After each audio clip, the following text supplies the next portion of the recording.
मृतक शरीर की आत्मा अपने साथ कर्मों का लेखा जोखा दूसरे लोग या अगले जीवन के लिए नहीं ले जाती। आत्मा अपने साथ अपने कर्मों का ब्यौरा, जो कि एक चिप कार्बन के कण पर अंकित होता है, जिसे चित्रगुप्त भी कहा जाता है।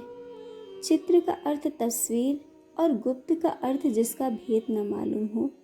यह एक अलौकिक क्रिया है जो कि वायु द्वारा साध जाती है और जिसे बायोचिप बोलते हैं। मृत्यु के बाद आत्मा के साथ चिपका रहता है। यह बायो आत्मा साधारण आंखों से नहीं दिखाई देती और यह अंगूठे जितनी बड़ी होती है, परंतु इसकी मोटाई नहीं देख सकते। पूरे जीवन का ब्यौरा कार्बन, वायु या हाइड्रोजन के कण पर प्राणी जो कुछ भी देखता है, सुनता है, बोलता है और सोचता है, अंकित हो जाता है। इसमें अंकित सारी सूची यह चिप यमराज को देता है। केवल यमराज ही इसको पढ़ सकते हैं और नष्ट कर सकते हैं। उसे नष्ट करने के बाद ही यमराज प्राणी के कर्मों के अनुसार उसे दंडित करते हैं। जब तक बायो चिप आत्मा के साथ रहता है, बायो आत्मा दूसरा शरीर धारण नहीं कर सकती। जब यह चिप बायो आत्मा से अलग किया जाता है, तब शुद्ध आत्मा अपने कर्मों अनुसार दुख या सुख का भोग करके नया शरीर धारण करती है। मृत्यु उपरांत बायो आत्मा मृतक के शरीर में प्रवेश करने की कोशिश करती है, परंतु यह प्रेत आत्मा मृतक शरीर उसकी अस्थियों के पास वायु में दुखी रूप से मडराती रहती है। प्रेत आत्मा मृत स्थान पर तब तक रहती है जब तक यह प्रेत आत्मा से बायो आत्मा में नहीं बदल जाती। यह बायो आत्मा ही यमराज के पास जाने में सक्षम होती है। इस प्रेत आत्मा को बायो आत्मा में परिवर्तन करने के लिए पिंडदान की आवश्यकता होती है। पिंडदान पुत्र, रिश्तेदार या किसी और द्वारा भी संपन्न कराया जा सकता है। यह 10 दिन की रस्म है। पिंड को 4 भागों में बांटा जाता है। 2 भाग 5 भूतों पृथ्वी, जल, वायु, अग्नि और आकाश, 1 भाग यमदूतों और 1 भाग प्रेत आत्मा के लिए अर्पण किया जाता है। 9 दिन तक यह भोज खाने के बाद प्रेत आत्मा प्रेत शरीर में, जिसका नाप मनुष्य शरीर के हाथ जितना होता है, बदल जाती है और 10वें दिन इसको शक्ति मिलती है।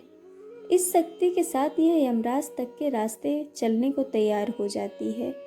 इस रास्ते को मृत्यु सड़क भी कहा जाता है। पिंडदान में दी हुई लाई से प्रथम दिन सर, दूसरे दिन गर्दन, कंधे, तीसरे दिन हृदय, चौथे दिन पीठ, 5वें दिन धूली, 6ठे दिन कूल्हे और गुप्त अंग, 7वें दिन जांघ, 8वें दिन घुटने, 9वें दिन पैर, 10वें दिन भूख प्यास या निर्वाचित प्रेत शरीर भूख प्यास से दुखी 11वें 12वें दिन भोजन करता है। 13वें दिन प्रेत शरीर यमदूतों के पार्श्वबंधों में जकड़ा एक बंदी की तरह मृत्यु सड़क पर घसीटता हुआ चलता है। यम नगरी की दूरी 86,000 योजन है। 1 योजन यानी कि 15 किलोमीटर है और एक दिन रात में 247 योजन चलना पड़ता है। 16 पौर रास्ते में अनेक प्रकार की यातनाएं, दुर्लभ रास्ते, भयानक पीड़ाएं, 11 महीनों तक सहते हुए यमराज का राज्य शुरू होता है। वहां से यम नगरी का रास्ता शुरू होता है, जो कि इससे भी कष्टदायी है।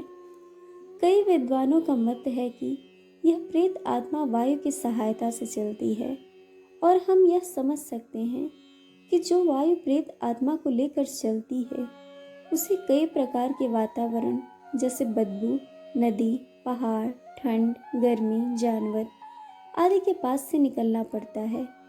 गरुड़ पुराण में वैतरणी नदी का इतना भयानक रूप वर्णन किया है। संभवतः प्राचीन काल में लिखा गया यह ग्रंथ उस समय ब्रह्मा और गौ की सुरक्षा हेतु आम जनता के दिलों में एक अलौकिक भय बिठाने के लिए वर्णित किया गया है, ताकि लोगों में ब्राह्मणों और गौ अन्य दान देने से उनके पाप नष्ट होने का भ्रम बना रहे। आप इस दार्शनिक विचार को कैसे लेते हैं, यह आप पर निर्भर करता है। मृतक शरीर छोड़ने के 17 दिन बाद 18वें दिन प्रेत शरीर पहले नगरी में विश्राम के लिए रुकता है और पुत्र द्वारा दिया हुआ भोजन ग्रहण करता है। इस तरह सब नगरियों को पार करता हुआ एक वर्ष के अंत में बाहुभतेश्वर नगरी पहुंचता है। प्रेत नगरी अपने शरीर को छोड़कर अंगूठे के नाप का शरीर धारण कर लेता है। प्रेत आत्मा अपने कर्मों का भोग भोगने यमदूतों के साथ पार्श्व बंधों में झगड़ा हवा में चल पड़ता है।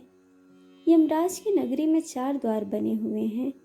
इनमें से पाप कर्मी दक्षिण द्वार से यमराज की राजधानी की ओर प्रस्थान करते हैं। दोस्तों, आज आप सभी को गरुड़ पुराण का 6वां भाग सुनाया गया। इसके सभी भाग सुनने के लिए चैनल को सब्सक्राइब और वीडियो को लाइक शेयर करना बिल्कुल मत भूलिएगा। वीडियो देखने के लिए आप सबका बहुत बहुत धन्यवाद। जल्द मिलेंगे एक और नए वीडियो के साथ।